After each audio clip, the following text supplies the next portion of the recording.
मुली आहेत यांना या नर्सिंग कॉलेजच्या माध्यमातून मोठा फायदा होईल।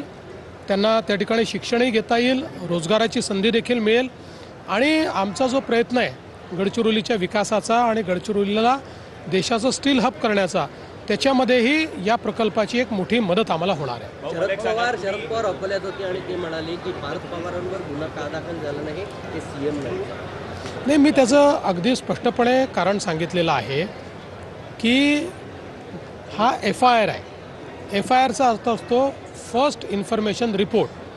फर्स्ट इन्फॉर्मेशन रिपोर्टमध्ये जे सिग्नेटरीज असतील, जे वेंडर्स असतील, ज्यांनी मान्यता दिल्या असतील त्यांच्यावरच गुन्हा दाखल होतो।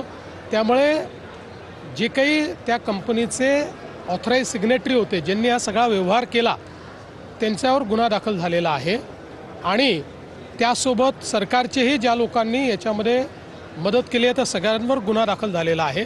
त्यामुळे आमचा कोणालाही वाचवण्याचा प्रयत्न नाही, काही वाचवण्याचं कारणही नाही आहे। जे झालं आहे ते नियमानुसार झालेलं आहे आणि मी यापूर्वी देखील सांगितलं की या गुन्ह्याचा तपास सुरू असताना कोणाचं इन्व्हॉल्वमेंट त्याच्यामध्ये आढळलं तर त्या ठिकाणी आपल्याला कारवाई ही करावीच लागते।